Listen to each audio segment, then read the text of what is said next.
आप बता रहे थे कि बच्चा सुबह नहीं उठता है तो क्या क्या करें, हालांकि आंसर आपने बाद में दिया, अगर वो भी करने से नहीं उठता है तो क्या करना है? सर उठेगा, वो 100% उठेगा। आप ट्राई कीजिए। मैंने ये बोला था, मैंने ये बोला था कि वो हो सकता है 1 दिन 2 दिन 4 दिन 10 दिन ना करे। कोई भी हैबिट 21-22 दिन बनती है, तो अगर वो आप लगातार 1 दिन 2 दिन ऐसे नहीं करेगा सर, वो आपका बच्चा है, वो आपको प्यार भी करता है, लेकिन कोई रीजन है जिस वजह से डिटैच है, नाराज है वो। और जिस दिन वो मेल्ट हो गया, तो मैंने बताया ना, अगर ये आपने कुछ दिन करा, एक वीक के अंदर आपको रिजल्ट नाम है, आप मेरा टेलीफोन नंबर ले लीजिए, आप फोन करके बताएंगे कि सर मैजिकल रिजल्ट आ रहा।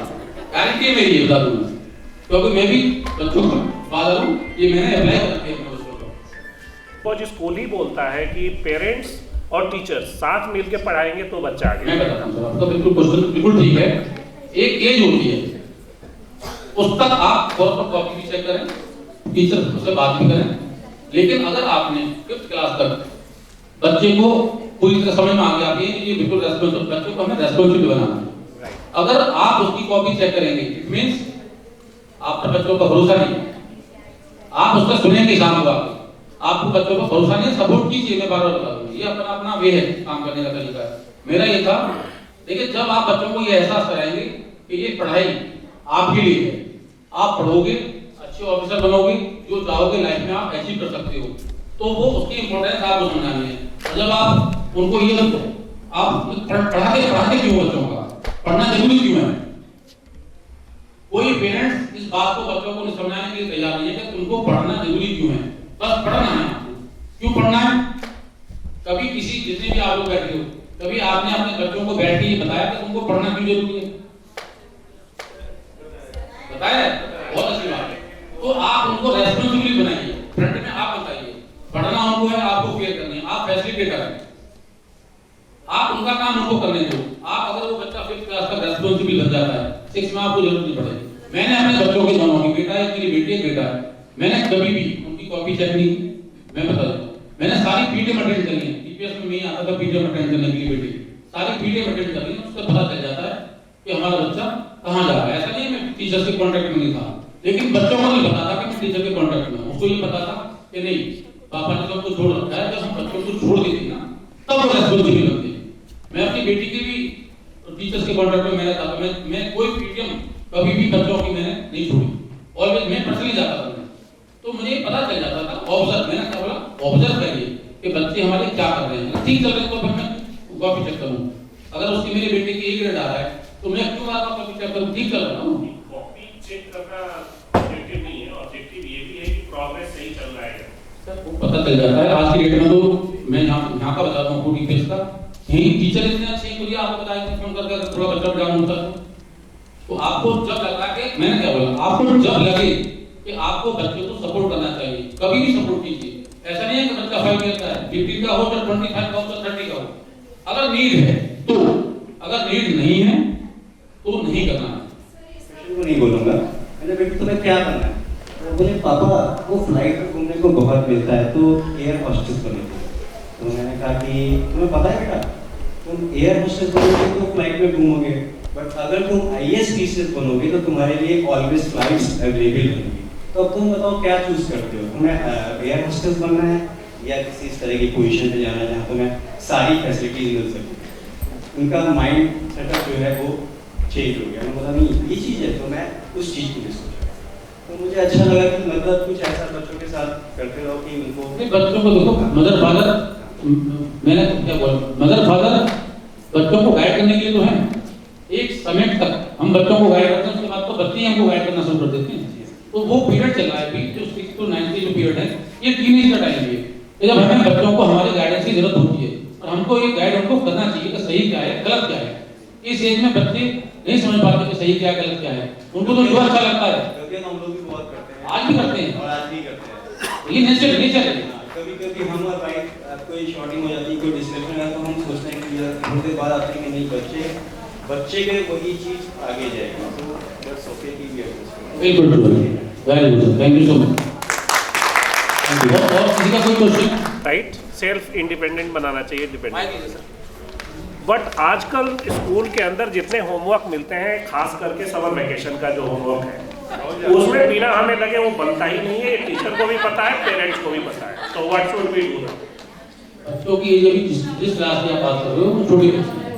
हाँ, उनको मैंने आपने समर वेकेशन का होमवर्क भी बच्चों के हिसाब से ही मिलना चाहिए। मैं बताता हूँ, मैंने ये बोला जहाँ जरूरत हो उतनी बच्चों की हेल्प करें, जहाँ उनकी एज के अकॉर्डिंग उनकी हेल्प करें। जहाँ जरूरत नहीं हो, जो बच्चे काम खुद कर सकते हैं वो काम करें। जिस बच्चे को मदर फादर की हेल्प की जरूरत है वो तो आपको करवाना ही सपोर्ट उसको, लेकिन जहाँ जरूरत उनको नहीं है पेरेंट्स वो भी करते हैं। तो ये मैंने बोला है कि बच्चों की सपोर्ट करें, लेकिन जितनी जरूरत हो, जहाँ जरूरत। Thank you. Sorry I'll give the reply here for this. I think this is a parental reflection. This is a parental reflection. You've given it here. We'll take care of it. पर जब आपको UI booklet मिलता है वहाँ पे आप parental reflection लिख के जहाँ आपको कमी लगती है आप अपना रिफ्लेक्शन लिख के भेजो. We will look into it. I think it's a good suggestion which is given. We have to take the criticism as a critical appraisal for ourselves. And thank you so much for bringing this forward. Thank you so much. लेकिन एक sir मैं जरा confuse हो गया हूँ थोड़ा सा एक चीज को लेकर। आपने ये बोला जैसे एक बच्चा IIT अगर मैं वो चाह रहा है कि इंजीनियर बनेगा तो उसका IIT का उसको प्रेशर हटा दो, या अगर वो मेडिकल में जाना चाहे तो नीट का प्रेशर हटा दो। लेकिन मैं ये कंफ्यूज ये हूँ कि जब तक उसको टारगेट हम नहीं दिखाएंगे, मतलब हमने तो बचपन से ये सीखा है कि एमलेसली कोई काम नहीं करना है, लक्ष्य हमेशा सामने होना चाहिए। एक मूवी भी आई थी ऋतिक रोशन की लक्ष्य, पूरे इसी सब्जेक्ट पे कि वो पहले लक्ष्य नहीं था, उसको पता नहीं था करना क्या है, फिर उसको लक्ष्य दिखा कि वो आर्मी ज्वाइन करना चाह रहा है, फिर उसने उसमें ग्रोथ है। तो अगर मैं उसको टारगेट नहीं दिखाऊंगा, अगर मैं उसको IIT नहीं दिखाऊंगा तो उसको पता कैसे चलेगा, डायरेक्शन कैसे लेगा? अगर वो उसको दिल्ली से गुड़गांव जाना है तो उसको रास्ता पता होना चाहिए गुड़गांव जाना है। अगर मैं छोड़ दूंगा तो घूमना रह जाएगा, तो उसको टारगेट स्पेसिफिक कैसे गाइडेंस देगी? मेरा ये क्वेश्चन है। ठीक है sir. I would answer. I want to answer. I'm trying to. Sir, I want to answer that. I also want to give the answer. आप दो आंसर देखो, इस पेरेंटिंग सेशन में 2 लोग निकल आए हैं जो आपके क्वेश्चन का आंसर दे रहे हैं। तो मेरा आंसर ये है कि हमें उन्हें टारगेट दिखाना नहीं है, हमें उन्हें पूछना है या फिर उनको देखना है कि उनकी चॉइसेस क्या है और चॉइसेस तक पहुंचना कैसे, उसका पाथ दिखाना है। एक्चुअली क्या होता है कि हम टारगेट देते हैं, आपके ऑफिस में भी अगर आपको टारगेट मिलता है तो क्या होता है, प्रेशर आता है, राइट? आपको टारगेट मिलता है, पाथ नहीं देखना है। अभी आई एम वर्किंग तो टारगेट मिलता है कि मुझे ये अचीव करना है, but nobody is there to tell me कि वो अचीव कैसे करना है। तो we have to see, we have to observe कि वो किस चीज में उसका इंटरेस्ट है, ठीक है, और वो इंटरेस्ट जो है उसको मैं कैसे हेल्प आउट कर सकती हूँ, ठीक है। वो इंटरेस्ट हेल्प आउट किया, फिर धीरे धीरे बच्चों को, जैसे मतलब जब मैंने स्टार्ट किया तो पहले मैं कंप्यूटर टीचर बनना चाहती थी, फिर मैं एयर होस्टेस बनना चाहती थी, तब मैंने मुझे पायलट बनना चाहती थी, और नाउ मैं सब कुछ और हूँ, ठीक है। तो वो एज के साथ साथ चीजें चेंज होती है, पर उसके लिए जो भी उसका इंटरेस्ट है उसको सपोर्ट कीजिए, क्योंकि बच्चा जो अपने इंटरेस्ट में आगे बढ़ता है तो बहुत आगे जाता है। लेकिन जब हमारे दिए हुए टारगेट पे जाते हैं तो जरूरी नहीं है कि उसका वो चॉइस हो ही, वो प्रेशराइज हो जाता है। उसका आंसर अब लेता है बच्चे का इंटरेस्ट तो है नहीं, और उसका में पेरेंट्स को IIT में क्या कराना है, तब बात प्रेशर की होती है। इंटरेस्टेड फील्ड में मैं बताना, मुझे म्यूजिक का बहुत शौक है, अब समझ में टाइम निकाल लेता हूँ, कहाँ से निकाल लेता हूँ आप समझ भी नहीं सकते। तो जहाँ जिस चीज को जो पैशन है, शौक होता है ना, वहाँ प्रेशर सर होता ही नहीं है। सर दरअसल इसी से जुड़ा हुआ है कि मिनिमम अमाउंट ऑफ प्रेशर वो कैसे इंटरटेन करे, मतलब एग्जाम की तैयारी के लिए थोड़ा डर भी जरूरी है। अगर बिल्कुल नहीं डरेगा कि हम फेल हो जाएंगे कोई बात नहीं, मैं आपकी बात वो कैसे मैं बताता हूँ। हमें बच्चों को डराना नहीं है, ना ही बच्चों पर प्रेशर बनाना है। बच्चों को हमें इनको पहले हैप्पी एनवायरनमेंट देना है, नंबर 1 बात। उसका गोल अगर क्लियर है, पेरेंट्स को ये पता होना चाहिए कि हमारे बच्चे का इंटरेस्ट क्या है, ना कि कंपेयर करना है कि अगर मामा के बेटा IIT में आ गया तो उसको भी IIT में आना है, नंबर 1 बात। तो दूसरी बात ये है, उसकी जब हमें पता चल गया कि बच्चे का इंटरेस्ट क्या है, वो टीचिंग में जाना चाहता है, इंजीनियरिंग में जाना चाहता है, मेडिकल में जाना चाहता है, तो उसकी इंटरेस्ट को एक्सप्लोर करने की रिस्पांसिबिलिटी हमारी, उसको फैसिलिटेट करने की रिस्पांसिबिलिटी हमारी। प्रेशर नहीं है, उसको मेडिकल में जाना है, उसकी चॉइस है, उसकी चॉइस है। तो जब जहाँ बच्चे का इंटरेस्ट होता है ना, तो बच्चा प्रेशर नहीं लेता है सर, वो ऑटोमेटिक परफॉर्म करता है। मैं अपना बता दूं, मैं बेसिकली मेरा बैकग्राउंड में सिविल इंजीनियर हूं और मैं कभी भी इंजीनियर बनना नहीं चाहता था, लेकिन हमारे इंडिया में तो यही है कि बच्चों की चॉइस को तो आज की डेट में तो लोगों ने मानना स्टार्ट कर दिया। पहले तो पेरेंट्स सुनते भी नहीं थे और मुझको जबरदस्ती इंजीनियर बना दिया। मैंने पापा से बोला था कि मुझे टीचर बनना है, बोले नहीं टीचर बनोगे इंजीनियर बनो, और हम बन गए। अल्टीमेटली क्या हुआ, बहुत लंबे टाइम तक जॉब भी किया और मैं दोबारा टीचिंग प्रोफेशन में आ गया, आज एजुकेशनल प्रोफेशन। और अगर मैं आज से 30 इयर्स पहले ही इस टीचिंग के प्रोफेशन में होता तो हो सकता है हमारे सारी दुनिया में ब्रांच होती स्कूल की। आज भी इंडिया में ब्रांच है, हमारे ऐसी नहीं है, ऑल ओवर इंडिया में हमारी ब्रांचेस हैं। तो सर ये फर्क होता है इंटरेस्ट का। मेरा इंजीनियरिंग में बिल्कुल इंटरेस्ट नहीं था, उसके बाद भी 30 ईयर से मैं इंजीनियरिंग में हूँ, अपनी उसमें नहीं हूँ, बिना इंटरेस्ट के। आप समझ रहे हो, ये है प्रेशर। पेरेंट्स का प्रेशर था इंजीनियर बनने, मेरी चॉइस है, हमने स्कूल ओपन कर लिया क्योंकि मुझे एजुकेशन में जाना था, ये मेरा इंटरेस्ट था। ये जहाँ पैशन है, जहाँ शौक है, वहां पर प्रेशर होता ही नहीं। एक आंसर मैं एक्चुअली मेरा बेटा एकोंड्रोप्लेजिया सनोस डॉर्फिज्म, ठीक है, बचपन से है उसको। तो मेन स्ट्रीम स्कूलिंग में डालने से पहले मेरे को बहुत ज़्यादा डर था कि एज अ पेरेंट सबको कंसर्न होता है कि ये कैसे पढ़ेगा, एडजस्ट कर पाएगा नहीं कर पाएगा। तो वो एक अपना जो डर है कि मेन स्ट्रीम स्कूलिंग में जा रहा है, how are we going to prepare ourselves as a parent. तो मैं साइंटिस्ट ग्रेड 2 में जॉब कर रही थी as a bioanalyst. I gave up my job. मैंने और मेरे हस्बैंड ने डिसाइड किया एक को तो जॉब छोड़नी है, एक को रखनी है। तो मैंने अपनी जॉब छोड़ी और मैंने अपने आप को प्रिपेयर किया, क्योंकि आप लोग सब हम लोग एक स्कूलिंग को छोड़ चुके हैं और स्कूलिंग का सिलेबस अगर कोई बोले एक बार पढ़ाने बच्चे को तो कई बार वो हो नहीं पाता है, क्योंकि अभी हमें फिर से रिकैप करना है दोबारा। तो मैंने सोचा कि अब मुझे जो है पढ़ाना है बच्चों को, और वो बच्चों को पढ़ाना शुरू किया। बेटे को नर्सरी में डाला और मैंने पढ़ाना शुरू किया बच्चों को। 4th स्टैंडर्ड के बच्चे को मैंने पढ़ाना शुरू किया। जब मैंने पढ़ाना शुरू किया रात में 1-1 बजे तक मैं खुद भी पढ़ती थी, नोट्स बनाती थी।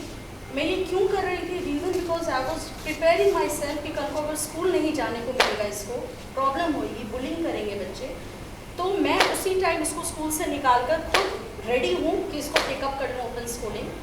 थैंक्स टू कोरोना मेरे लिए अच्छा हो गया, वो ओपन स्कूलिंग का मिथ हट गया और बच्चा मेरा, उसका फ़ायदा ये हुआ कि जो मेरे घर पे जो मैंने उसका एटमॉस्फेयर दिया बाकी स्टूडेंट्स का, उससे बहुत फ़ायदा हुआ। उससे हुआ कि अलग अलग बच्चे आते थे, हर एक स्कूल के बच्चे आते थे और वो वहीं बैठ के खेलता रहता था। वो वर्चुअल लिसनर बन गया और जैसे वो 4th में गया, 5th में गया, ऑटोमेटिकली वो रिकॉल करने लगा, अरे मम्मा ने ये बताया था, मुझे याद आया। और उससे उसको इतनी हेल्प हुई कि आगे उसको ज़्यादा मुझे कुछ करने की ज़रूरत नहीं पड़ी, ऑटोमेटिकली उसको चीज़ें समझ में आने लग गई।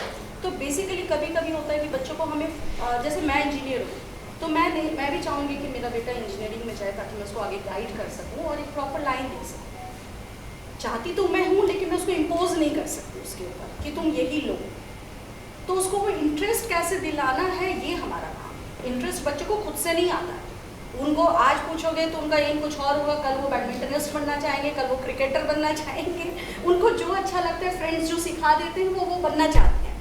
उनका पीयर प्रेशर बहुत रहता है, मैम मम्मा वो तो बहुत अच्छा बैडमिंटन खेलता, मुझे बड़ा मज़ा आ रहा है, मैं भी बैडमिंटनिस्ट बनूंगा, मैं भी क्रिकेट टीम में जाऊंगा। हम जानते हैं मेरे बच्चे की स्ट्रेंथ क्या है, वीकनेस क्या है।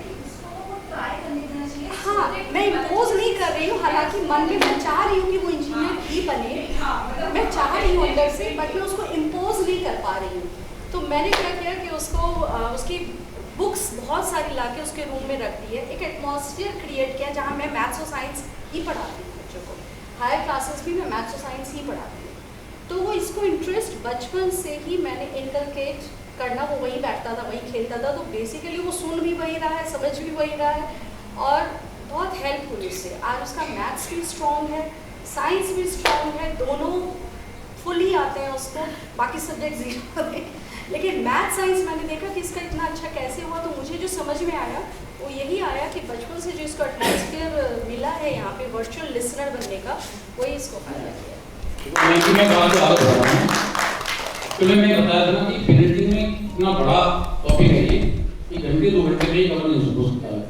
ये सबकॉन्शियस माइंड है जिस पर मैंने काम किया है। सबकॉन्शियस माइंड पर बहुत कम लोग काम करते हैं। इन्होंने सबकॉन्शियस माइंड का काम किया। मैं बोल रहा इतना बड़ा वास्ट टॉपिक है ये पेरेंटिंग का, पूरे दिन में खत्म नहीं हो सकता है और मैं पूरे दिन बोल रहा हूँ आप बैठे रहोगे। सबकॉन्शियस माइंड पर अगर हमने थोड़ा भी वर्क कर लिया तो आपके बच्चे कम एफर्ट्स में कम वर्क करके ऐसे ऐसे रिजल्ट देंगे कि आप कल्पना नहीं कर सकते हो। हम कॉन्शियस माइंड पर काम करते हैं। ये जो इन्होंने अपने रूम के अंदर बुक्स डाली, स्टोरी डाली, बातें, ये सबकॉन्शियस माइंड है। जो हम देखते हैं, सुनते हैं, बोलते हैं, पढ़ते हैं, ये सब हमारे माइंड में जाता रहता है। इसको बोलते हैं सबकॉन्शियस माइंड। और जो ये माइंड है हमारा सबसे पावरफुल टूल अगर बॉडी में कोई है वो है हमारा माइंड। जो देखता है, सुनता है, पढ़ता है, बोलता है, सब कुछ इसमें जाता रहता है। और जब ये बढ़ता है तो क्या होगा? अगर ये फुल हो गया, अगर आपके पास 1000 रुपीज है, मैं आपसे बोलूं मुझे 5000 रुपए दे दो, आप दे सकते हो? नहीं दे सकते। मैक्सिमम आप 1000 दे सकते हो। तो जो हमारे पास होता है हम वही दे सकते हैं। इस पॉजिटिविटी के साथ में, जैसे आपने अपने बेटे के कोई एटमॉस्फेयर दिया, वो वही देख रहा है, उसको देख रहा है, कोई बातें सुन रहा है, उन्हीं बातों को ऑब्जर्व भी कर रहा है मम्मी पापा के साथ में, तो वो सबकी बातें सबकॉन्शियस माइंड में जाती रहती हैं। और जैसे ही कहीं कोई मोमेंट आता है तो निकल के सामने आ जाता है, अरे ये तो मैंने तब देखा था, ये तो मैंने तब देखा था। ये है सबकॉन्शियस माइंड। आपने अगर थोड़ा भी काम अपने बच्चों के सबकॉन्शियस माइंड पे किया, आप प्लीज पन्ना में रख के आप ऐसे रिजल्ट बच्चे देगा कि आप कल्पना नहीं कर सकते हो। आप यू कांट इमेजिन इतने शानदार एफर्ट रिजल्ट बच्चों के आते हैं सबकॉन्शियस माइंड। लेकिन ये केवल ये देखता सुनता है माइंड हमारा, और तो वही निकल के बाहर आता है। तो वर्ड्स में इतनी पावर होती है। मैंने बीच में ही बोला था कि जो आप बोलोगे, अगर आप इधर ही बैठे हुए हो और किसी बात को बोलो यस आई कैन, पूरी बॉडी आपकी करंट दौड़ जाएगा। और आप बोलो नहीं ये काम मुझसे नहीं हो सकता है, तो आपकी पूरी बॉडी इमीडिएटली डाउन फील करेगी। तो ये माइंड की पावर है। तो आप जो बोल रहे हैं सर, उनको आप एटमॉस्फेयर दीजिए। हमें नहीं बोलना कि तेरे को आईआईटी करना है, हमें नहीं बोलना है। उसका इंटरेस्ट कहाँ है वो खुद बताएगा। वो हमको देखना है, वो हमको ऑब्जर्व करना है कि बच्चे का इंटरेस्ट म्यूजिक में जाता है। मेरे फादर बोलते थे कि अगर वो बीमार, वो बहुत ज्यादा बीमार रहते थे, अगर मुझे मौका मिलता म्यूजिक में तो शायद मैं क्या से क्या कर देता। इतना इंटरेस्ट मेरे को म्यूजिक में। मैंने कभी किसी टीचर के पास में आज तक नहीं है म्यूजिक के पे, और मैं सारे इंस्ट्रूमेंट प्ले कर लेता हूँ। आपको आश्चर्य होगा, फ्लूट, हारमोनियम, पियानो, बैंजो, सारी चीजें बजा लेता हूँ। तो ये इंटरेस्ट है।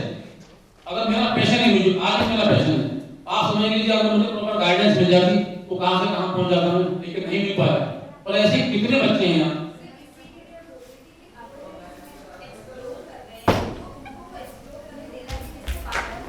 नहीं एक्सप्लोर करने देना चाहिए, उनको मौका देना चाहिए। क्योंकि हमारा टाइम थोड़ा सा ऐसा था कि जहाँ हमको मौके भी नहीं मिलते थे एक्सप्लोर करने के लिए।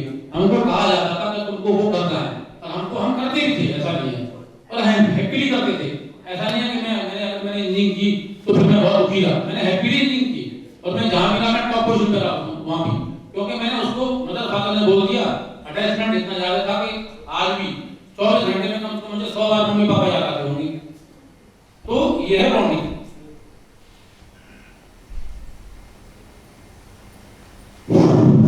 थोड़ा हो जाता है।